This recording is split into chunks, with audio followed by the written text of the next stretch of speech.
बिहार की चुनावी विधानसभा के चुनावी समर में सारी राजनीतिक पार्टियां अपने अपने चुनावी मुद्दों को लेकर लगभग आ चुकी हैं। प्रशांत जी का चुनावी ढोल है शिक्षा और पलायन। तेजस्वी जी की ढपली है वोट चोरी और बेरोजगारी। नीतीश जी की चुनावी बांसुरी है विकास की विरासत। और एक मुद्दा जो लगभग सभी राजनीतिक पार्टियों ने स्वाहा कर दिया है वो है किसान का। कौन है किसान? आजादी के बाद से लेकर आज तक विकास की दौड़ में समाज का जो हिस्सा सबसे पीछे छूट गया वो है किसान। शहरों में हमारी थाली महंगी ना हो जाए इसलिए जिसने अपना पेट काटकर हमें खाना खिलाया वो है किसान। नेता लोग तो किसानों को अन्नदाता कहते हैं लेकिन हकीकत में हर साल हजारों की तादाद में जो कर्ज के बोझ से लदकर आत्महत्या करने को मजबूर होता है वो है किसान। राष्ट्र की इकोनॉमी की रीढ़ संभालते संभालते जिसकी खुद की कमर टूट गई वो है किसान। तो आइए साथियों, किसान की समस्याओं को थोड़ा विस्तार से समझते हैं और पिक्चर शुरू करते हैं। 2016 में सरकारी आंकड़ों के मुताबिक भारत के 17 राज्यों में किसान की औसत वार्षिक आय लगभग 20,000 रुपए प्रति वर्ष थी, यानी लगभग 1,700 रुपए प्रति माह से भी कम। इसका कारण टटोलते हुए हमें यह मालूम होना चाहिए कि पिछले 50 वर्षों में फसलों के दाम में मात्र नाम मात्र की वृद्धि हुई है। शहरों की महंगाई को नियंत्रण में रखने के लिए दशकों से लगभग सभी कृषि उपज के दाम दबा कर रखे गए, क्योंकि महंगाई बढ़ जाने से तब की सरकारें गिर जाया करती थी। इसका सीधा परिणाम यह हुआ कि खेती आज लाभ का सौदा नहीं रह गया दोस्तों। पर ऐसा किया क्यों गया? जब हम इस बदहाली के जड़ में जाते हैं तो पाते हैं कि 1970s के दशक में देश विदेश के महान अर्थशास्त्रियों द्वारा यह समझा दिया गया कि आर्थिक सुधारों के लिए 2 शर्तें आवश्यक है। पहली शर्त है सस्ता उत्पाद, यानी सस्ता बुनियादी रॉ मटेरियल। जैसे कपड़े के लिए जरूरी है कपास। कहां से आएगा ये कपास? कहां से आएगा ये सस्ता माल? खेतों से आएगा। इसीलिए इन उत्पादों को सस्ता बनाए रखने के लिए किसानों के हक जान बूझ के मारे गए। दूसरी शर्त है सस्ते मजदूरों की जरूरत। अब यहीं से ग्रामीण किसानों की शहरी मजदूर में बदलने की प्रक्रिया की शुरुआत होती है, जो आज तक जारी है। इसी तरह योजनाबद्ध तरीके से खेती और किसानी को बर्बाद करने की पटकथा लिखी गई। मैं उन लफ्फाजी नारों में नहीं पड़ना चाहता कि किसान हमारे अन्नदाता हैं, किसानों की आय बढ़ाएंगे, सम्मान दिलाएंगे। भारत के मशहूर कृषि अर्थशास्त्री देवेंद्र शर्मा जी ने खेती से होने वाली आमदनी को समझाने के लिए कहा है कि 1970 में गेहूं का दाम लगभग 76 रुपए प्रति क्विंटल था, जो 2015 में बढ़कर केवल 1450 रुपए तक पहुंच पाया, यानी करीब 19 गुना की वृद्धि दर्ज की गई। लेकिन देखते हैं कि इसी अवधि में दूसरे क्षेत्रों में आमदनी कहां से कहां पहुंच गई। इन 45 सालों में सरकारी कर्मचारियों के मूल वेतन और महंगाई भत्ते में 120 से 150 गुना तक की वृद्धि हुई, और इसी दौरान विद्यालय के शिक्षकों का वेतन तो 280 से 320 गुना तक बढ़ गया, और सरकार प्राइवेट सेक्टर का तो कहना ही क्या। फर्क साफ है, जिनके हाथों में नीतियां थी उनकी आमदनी बढ़ती गई, मगर जो अन्न पैदा करता रहा उसकी फसल के दाम नहीं बढ़ सके। दुर्भाग्य यह है कि किसानों पर किए जाने वाले खर्च को सरकार अक्सर बोझ की तरह दिखाती है।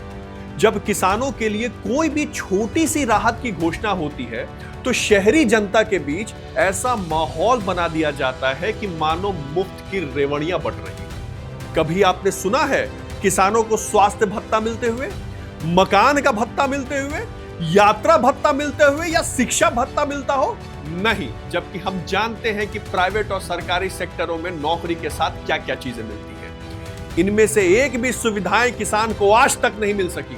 अरे जिस तरह तेल निकालने के लिए मशीन में सरसों के दाने पेर दिए जाते हैं ना, उसी तरह हमारी अर्थव्यवस्था के चक्के को चलाने में किसानों को पेर दिया गया है।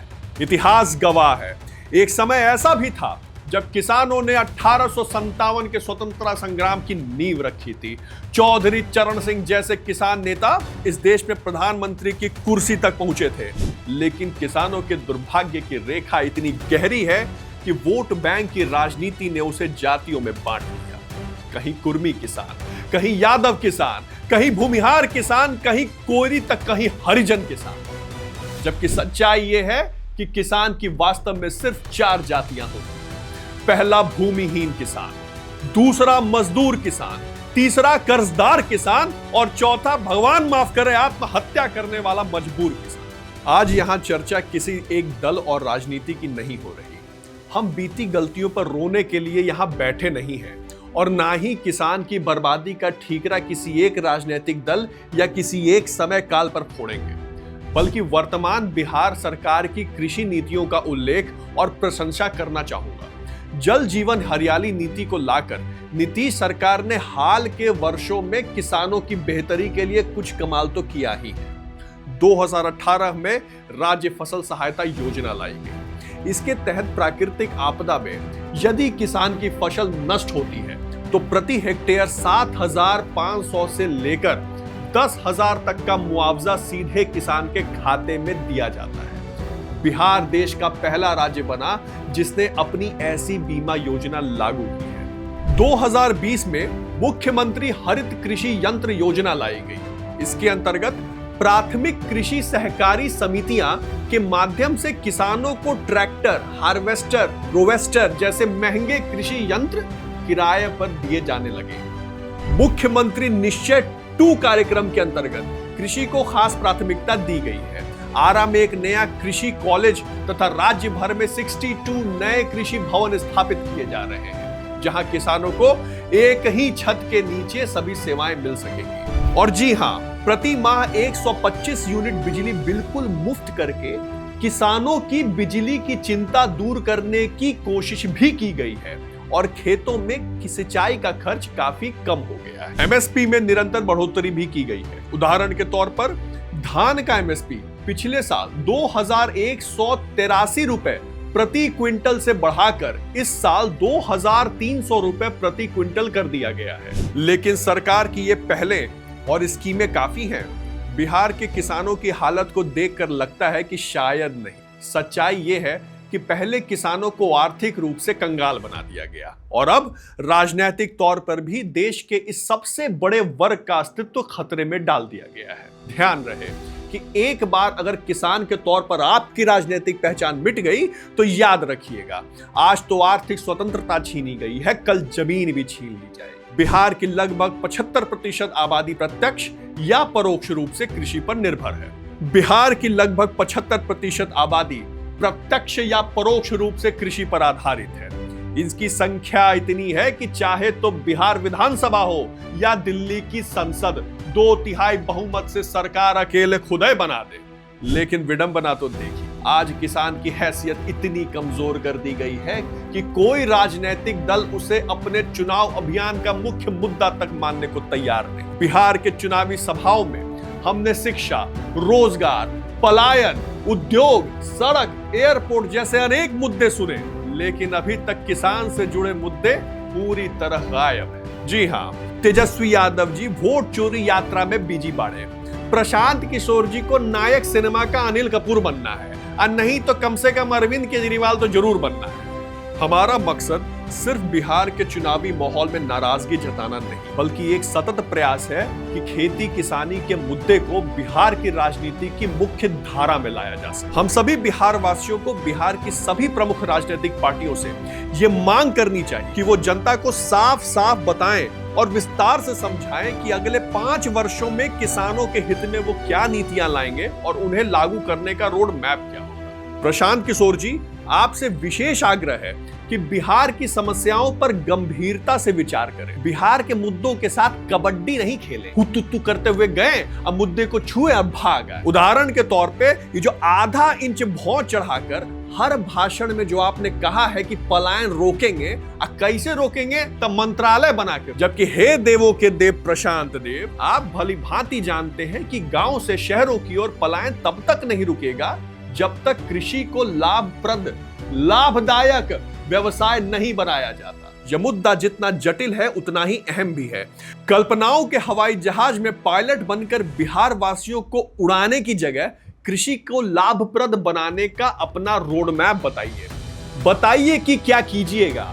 जनता को वास्तविक समाधान चाहिए, आगे का विजन चाहिए चचा, खोखले वादे नहीं चाहिए। साथियों, एक जमाना था जब लाल बहादुर शास्त्री ने जय जवान जय किसान का आह्वान करके भारत में हरित क्रांति की नींव रखी। नतीजा ये हुआ कि जो भारत कभी अमेरिका से PL 480 योजना के तहत हाथ फैलाकर गेहूं मांगा करता था, वो देखते ही देखते अन्न उत्पादन में आत्मनिर्भरता हासिल कर लिया। और किसान का बेटा होने के नाते गर्व से कह सकता हूं कि आज भारत दूध, चाय और मसाले के उत्पादन में दुनिया में प्रथम स्थान पर है। गेहूं, चावल, कपास और गन्ने के उत्पादन में जी दूसरे स्थान पर। एक हरित क्रांति ने न सिर्फ हमें खाद्य सुरक्षा दी, बल्कि अगले 40 वर्षों तक भारतीय अर्थव्यवस्था की रीढ़ बन के देश को संभाले रखा, तब तक जब तक कंप्यूटर युग ना आ गया। भारत की करीब 70% आबादी की रोजी रोटी प्रत्यक्ष या परोक्ष रूप से खेती किसानी पर टिकी हुई है। आपको जो विकास करना है करो, उद्योग लगाओ, एक्सपोर्ट बढ़ाओ, लोगों को AI सिखाओ, अरे चाहे तो जियो का टावर लगाओ, लेकिन थोड़ा ध्यान किसानों के ऊपर भी दे दो। 70% बहुत बड़ी आबादी होती है साहब। इसका वर्तमान अगर ठीक नहीं किया गया तो देश का भविष्य कभी उन्नत नहीं हो पाएगा। बिहार की मिट्टी मां गंगा की कृपा से दुनिया की सर्वाधिक उपजाऊ क्षेत्रों में से एक है। आने वाली सरकार को कृषि क्षेत्र में एक नई क्रांति का बीड़ा उठाकर युगांतरी बदलाव लाना होगा। सरकार के नेताओं और अधिकारियों के पास कृषि के विकास के लिए न ज्ञान की कमी है न योजना की कमी है, तो सिर्फ एक वैचारिक इच्छा शक्ति की, जो उद्योग धंधों की तरफ तो दिखाई देता है पर खेती किसानी के लिए नहीं। अब वक्त आ गया है कि कृषि को उद्योग की तरह समझा जाए और सरकार वैसा ही निवेश खेती में भी करे जैसा राजमार्ग, बंदरगाह और हवाई अड्डों पे करती है। हमें कृषि क्षेत्र में निजी निवेश से भी परहेज नहीं होना चाहिए, बशर्ते निजी कंपनियों को किसानों की जमीन या किस्मत का मालिक नहीं बना दिया जाए। भैया, सिर्फ मोबाइल ही नेक्स्ट जनरेशन का नहीं लेना है, कृषि की योजनाएं भी नेक्स्ट जनरेशन जैसी ही बननी चाहिए। मसलन अब किसान सिर्फ खेती नहीं करेगा, बल्कि अगर उसकी आय बढ़ानी है तो कृषि आधारित उद्योगों का मालिक भी किसान को ही बनाना होगा। उदाहरण के तौर पर सरकार फूड प्रोसेसिंग सेक्टर में प्राइवेट सेक्टर की FMCG कंपनियों के निवेश के भरोसे न बैठी रहे, बल्कि सरकार को चाहिए कि किसानों को मिलाकर कोऑपरेटिव्स बनाए और उन्हीं कोऑपरेटिव से विकास की नींव रखे। इसके लिए खेत से लेकर बाजार और निर्यात बंदरगाह तक एक मजबूत श्रृंखला यानी कि एक मजबूत चेन विकसित करनी होगी, जिसमें infrastructure, investment, technology, marketing and branding सभी को शामिल करना होगा। व्यवस्था ऐसी बनानी होगी कि मुजफ्फरपुर का लीची लंदन भेजा जाए, जहानाबाद की तरकारी जोहानिसबर्ग में खाई जाए और मेरे गांव अमैन का भंटा अमेरिका पहुंच जाए। किसानों को ट्रेनिंग देनी होगी, दुनिया की सारी कृषि आधारित टेक्नोलॉजी की जानकारी एवं सस्ता लोन देना होगा। किसान की मजबूरी की खूबसूरती देखिए साहब, वही किसान जिसके कच्चे घर की छत बरसात में टपकती है, फिर भी वो आसमान देखकर बारिश की दुआ मांगता है। मशहूर कवि दुष्यंत कुमार जी ने एक बार कहा था, वही किसान है जिसके खेतों में फसलों की जगह भूख उगती है, और जब जब उसके खेतों में भूख उगी है ना, तब तक उसे शहर जाकर मजदूरी करनी पड़ी है। सोचिए कि जो रास्ता गांव के अभिमान से शहर की गुलामी की ओर ले जाता है, वही रास्ता शहर की तरक्की से कभी गांव की ओर नहीं आता।